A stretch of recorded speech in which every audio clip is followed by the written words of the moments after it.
dekat.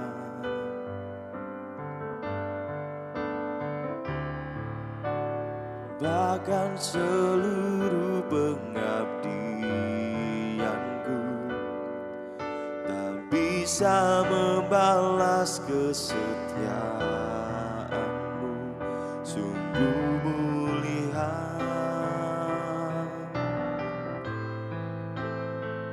dan berharga.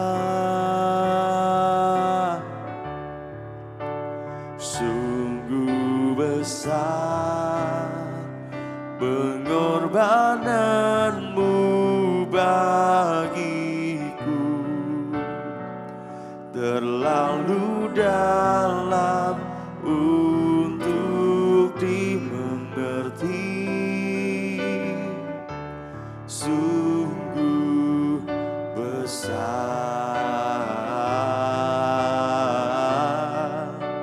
sungguh indah yang kau pikirkan tentangku, tak terselami bagiku. Sungguh indah.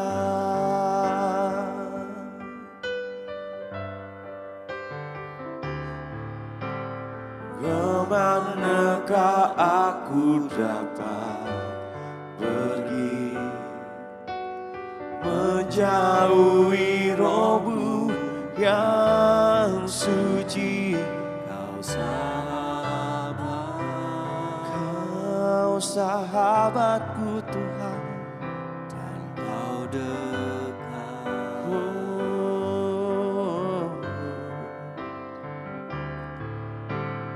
Bahkan seluruh pengabdianku tak bisa membalas kesetiaanmu, sungguh mulia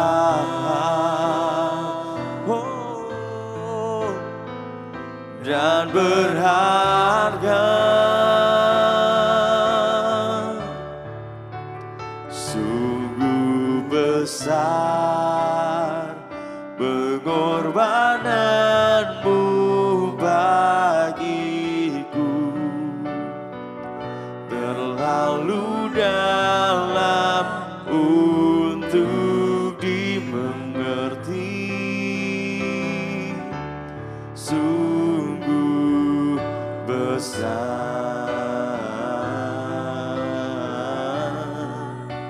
sungguh indah yang kau pikirkan tentangku, tak terselami bagiku. Sungguh indah,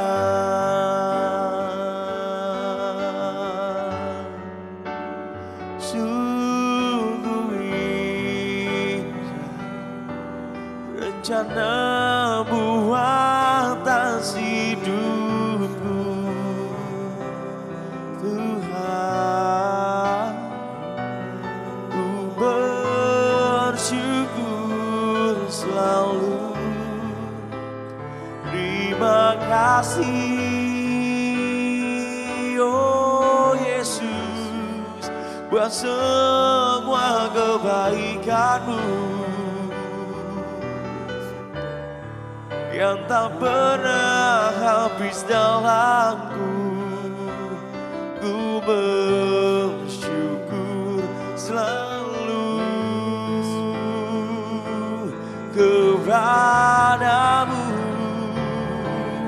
Oh, terima kasih Yesus, terima kasih Tuhan. Ku bersyukur selalu, Kau baik dalamku, Yesus.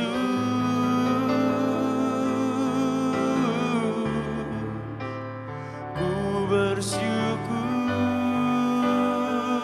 kepadamu untuk segala kebaikanmu yang kau berikan dalam hidupku. Oh Yesus, ku bersyukur selalu. Terima kasih.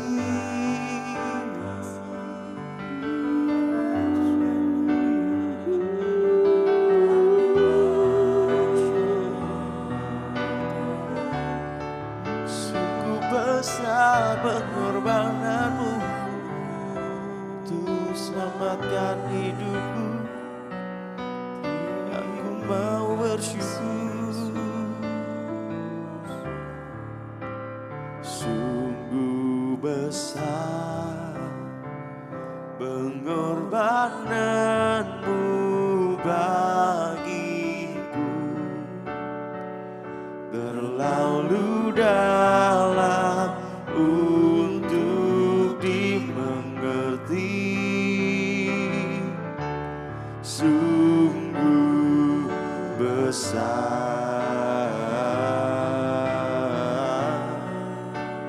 sungguh indah yang kau pikirkan tentangku, tak terselami bagiku. Oh, sungguh indah,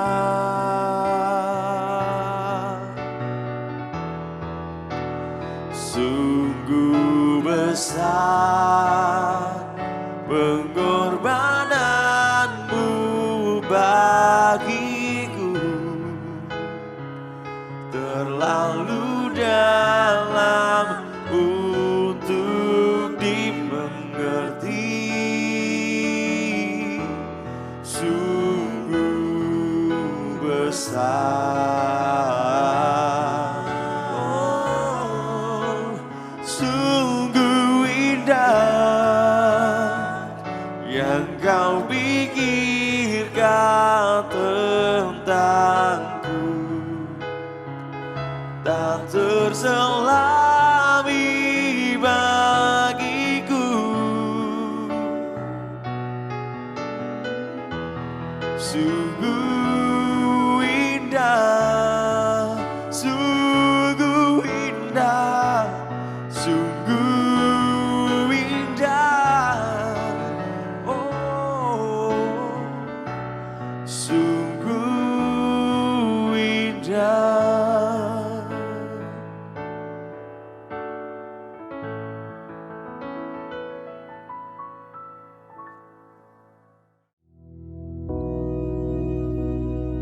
Bapa kami yang di surga, dikuduskanlah namamu, datanglah kerajaanmu, jadilah kehendak-Mu di bumi seperti di surga.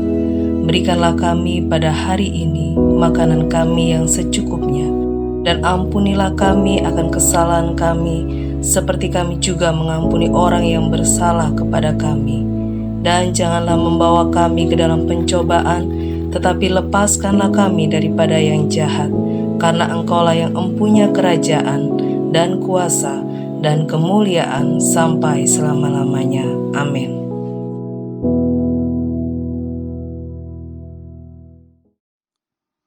Shalom, selamat pagi Bapak Ibu saudara sekalian. Pada pagi hari ini kita sama-sama mau merenungkan firman Tuhan. Kita sama-sama mau merenungkan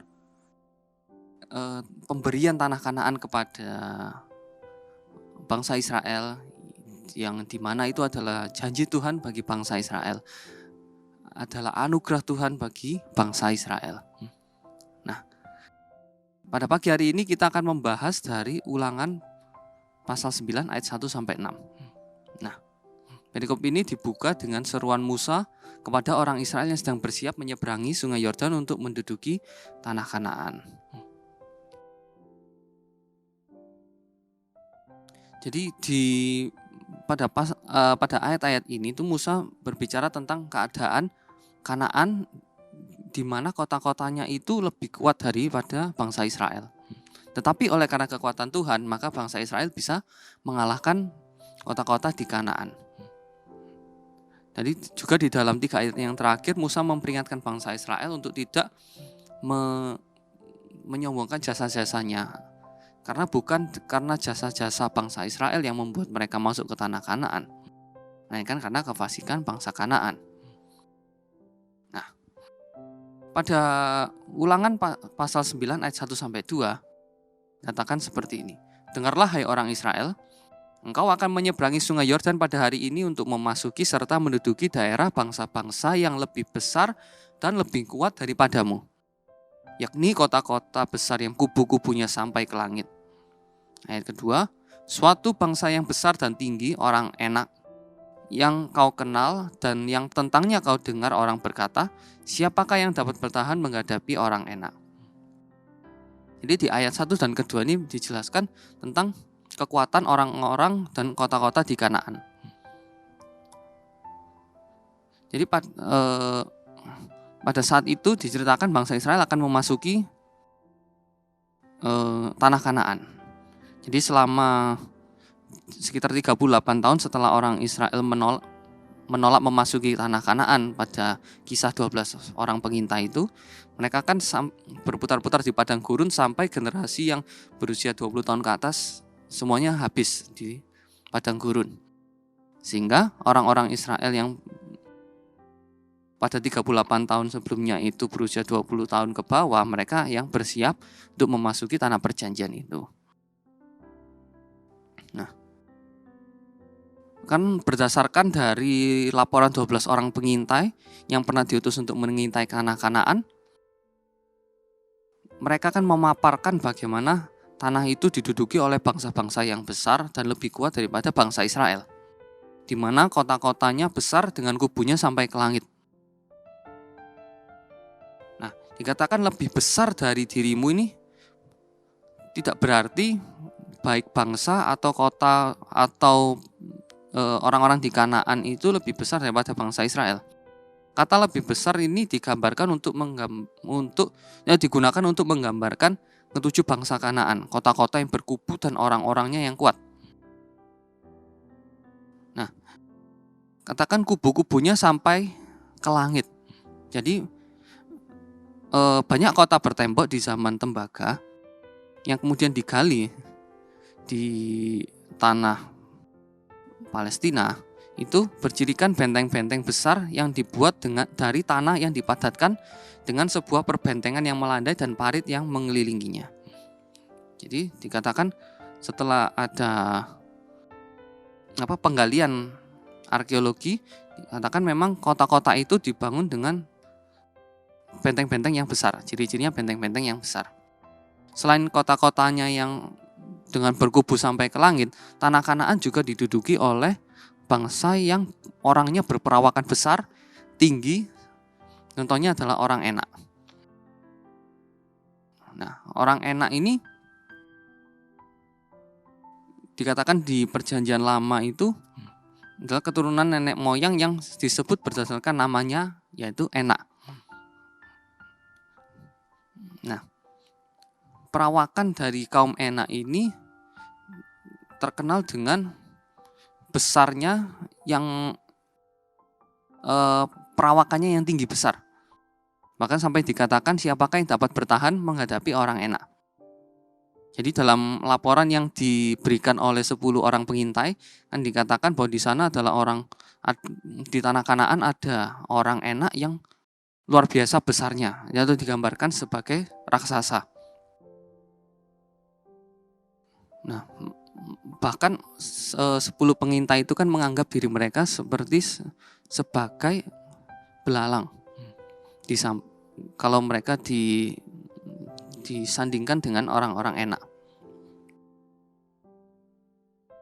Jadi secara keunggulan fisik inilah, karena keunggulan fisik inilah orang Enak sangat percaya diri dan memandang rendah kepada bangsa Israel sebagai orang-orang lemah yang mencoba masuk ke negeri mereka. Nah, Tuhan telah mengantisipasi apa yang akan dikatakan oleh orang Israel apabila mereka menduduki tanah Kanaan. bahwa mereka akan mengklaim bahwa kemenangan itu atas bangsa Kanaan itu karena kekuatan mereka sendiri. Oleh karena itu Tuhan pun mengizinkan bangsa Israel melihat orang-orang Kanaan yang tinggi besar. Tuhan mengizinkan bangsa Israel melihat kelemahan mereka bila dibandingkan dengan orang-orang di tanah Kanaan, bila dibandingkan dengan kota-kota di tanah Kanaan. Nah, di ayat yang ketiga dikatakan, Ulangan 9 ayat ketiga, maka ketahuilah pada hari ini bahwa Tuhan Allahmu dialah yang berjalan di depanmu laksana api yang menghanguskan. Dia akan memunahkan mereka dan dia akan menundukkan mereka di hadapanmu. Demikianlah engkau akan menghalau dan membinasakan mereka dengan segera seperti yang dijanjikan oleh Tuhan. Nah, tadi di dalam Ulangan 9 ayat 1 dan kedua dialah digambarkan kehebatan bangsa-bangsa yang mendiami tanah Kanaan. Mereka tinggi besar, kotanya sampai ke langit, kubunya sampai ke langit. Nah, berita tentang kehebatan inilah, kehebatan bangsa-bangsa Kanaan inilah yang membuat orang Israel tawar hati, menimbulkan kegentaran dalam bangsa Israel, sehingga mereka menentang titah Tuhan dan tidak mau masuk ke negeri itu. Dan akibat pemberontakan bangsa Israel ini, Tuhan menghukum bangsa Israel selama 40 tahun berputar-putar di padang gurun. Dan akhirnya setelah pengembaraan 40 tahun itu, bangsa Israel dengan generasi yang baru siap untuk maju menduduki tanah Kanaan. Dan Musa memperingatkan bangsa Israel tentang bangsa Israel yang kemungkinan masih ingat dengan laporan 12 orang pengintai tentang kekuatan dan jumlah yang besar dari penduduk Kanaan. Jadi Musa ingin menegaskan bahwa mungkin walaupun secara militer, secara fisik orang Kanaan lebih kuat dari mereka, tetapi Musa mau mengingatkan bangsa Israel bahwa mereka punya Tuhan yang besar, bahwa kekuatan bangsa Israel, sumber kemenangan dari bangsa Israel ada di tangan Tuhan. Nah, kata-kata dia yang berjalan di depanmu, ini bisa disandingkan dengan kisah masa lalu di bangsa Israel, di mana mereka saat keluar di tanah Mesir, mereka dituntun oleh tiang awan dan tiang api. Katakan bahwa Tuhan sendiri, Tuhan adalah penjaga Israel, Tuhan yang menuntun perjalanan bangsa Israel. Jadi rahasia penaklukan Kanaan bukan berdasarkan keunggulan diri bangsa Israel, tetapi kemenangan yang ajaib ini terjadi karena bangsa Israel mengakui kelemahan mereka mengakui kebesaran Allah dan menyatakan kebergantungan mereka hanya kepada Allah. Sekali lagi Musa menegaskan bahwa kekuatan yang sesungguhnya dari bangsa Israel tidak berasal dari kekuatan mereka, melainkan dari Allah. Nah, kemudian di ayat 4, di ayat yang keempat sampai ayat ke-6, dari Ulangan pasal 9 dikatakan, janganlah engkau berkata dalam hatimu, apabila Tuhan Allahmu telah mengusir mereka dari hadapanmu, karena jasa-jasakulah Tuhan membawa aku masuk ke negeri ini. Padahal, karena kefasikan bangsa-bangsa itulah Tuhan menghalau mereka dari hadapanmu. Bukan karena jasa-jasamu atau karena kebenaran hatimu engkau masuk menduduki mereka, tetapi karena kefasikan bangsa-bangsa itulah Tuhan Allahmu menghalau mereka dari hadapanmu. Dan supaya Tuhan menepati janji yang diikrarkannya dengan sumpah kepada nenek moyangmu, yakni Abraham, Ishak, dan Yakub. Jadi ketahuilah bahwa bukan karena jasa-jasamu Tuhan Allahmu memberikan kepadamu negeri yang baik itu untuk diduduki. Sesungguhnya engkau bangsa yang tegar tengkuk. Nah, jadi pada bagian ini, Ulangan 9 ayat 4 sampai 6 ini merupakan peringatan supaya bangsa Israel jangan sombong. Merupakan peringatan agar bukan seolah-olah jasa mereka yang menjadikan Tuhan itu mau memberikan tanah itu kepada mereka, mau memberikan tanah perjanjian kepada mereka. Jadi Musa memberikan 3 alasan bahwa kemenangan bangsa Israel sama sekali bukan karena jasa-jasa atau kebenaran mereka. Itu sangat tidak tepat kalau bangsa Israel menyombongkan diri. Alasan pertama, bahwa keberhasilan bangsa Israel untuk masuk ke tanah Kanaan itu karena kefasikan bangsa-bangsa Kanaan, sehingga Allah mengusir mereka.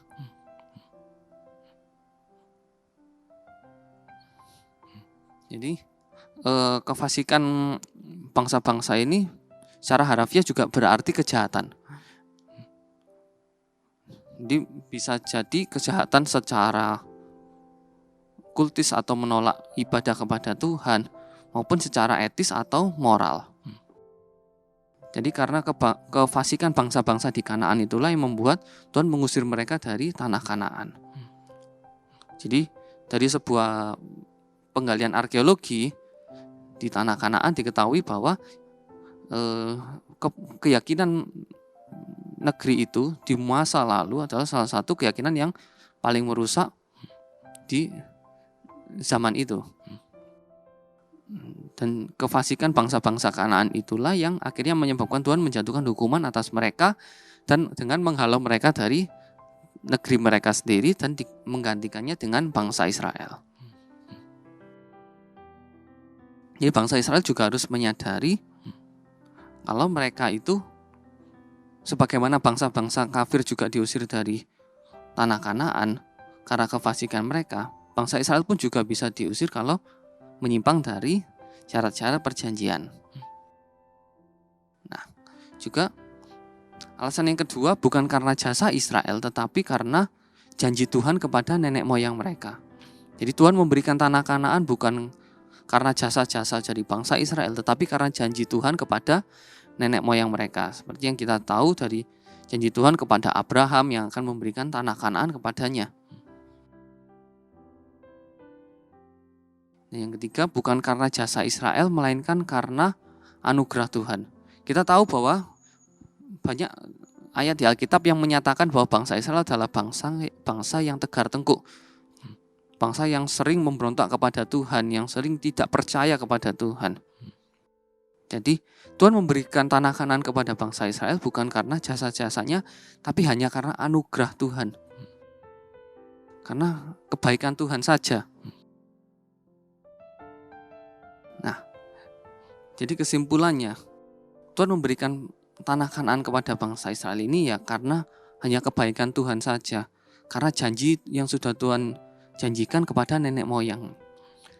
Dari kisah ini kita bisa belajar bahwa saat kita menerima janji Tuhan untuk kita bisa mencapai kemenangan demi kemenangan, dan mungkin saat kita melihat ke depan, kita melihat penghalang yang luar biasa besarnya, kita melihat lingkungan sekitar kita yang dengan situasi yang begitu sulit, kita harus tetap percaya bahwa Tuhan Allah yang sudah berjanji kepada kita, Dia akan memberikan kita kemenangan itu. Dan pada saat kita telah mencapai kemenangan yang sudah Tuhan janjikan, yang sudah Tuhan berikan, jangan lupa, jangan meninggalkan Tuhan. Kita harus ingat bahwa semuanya itu karena Tuhan, semuanya itu karena anugerah Tuhan di dalam kehidupan kita. Jadi kita bisa belajar sama-sama dari kisah ini bahwa semuanya itu dari Tuhan. Sumber kekuatan kita, sumber kemenangan kita, itu semuanya dari Tuhan. Mari kita berikan kembali kepada Tuhan, kita kembalikan segala kemuliaan itu hanya kepada Tuhan. Mari kita berdoa. Terima kasih Bapa, terima kasih untuk firman-Mu pada hari ini yang mengingatkan kami, untuk kami merendahkan hati kami, untuk kami mengakui bahwa kami sebenarnya tidak bisa apa-apa tanpa Engkau Bapa. Bahwa kami seharusnya hanya hidup berserah kepadamu Bapa. Kami hidup mengandalkan Engkau. Kami tahu Bapa bahwa semuanya dari-Mu, bahwa Engkau yang selalu memberikan semua yang terbaik dalam kehidupan kami Bapa. Ajar kami terus rendah hati Bapa, mengakui bahwa hanya Engkau yang berdaulat atas kehidupan kami. Terima kasih Bapa, Engkau yang memberkati semua yang sudah mengikuti ibadah pagi pada hari ini. Kau menjadikan apapun yang mereka kerjakan berhasil Bapa. Biar sepanjang hari ini Engkau Allah yang memberikan sukacita, damai, sejahtera bagi mereka. Dan biar mereka hidup terus dalam tuntunan Roh Kudus-Mu Bapa. Terima kasih Bapa. Kami sangat bersyukur kami punya Allah yang begitu baik dalam kehidupan kami. Dalam nama Tuhan Yesus kami telah berdoa. Amin. Selamat pagi, Tuhan Yesus memberkati.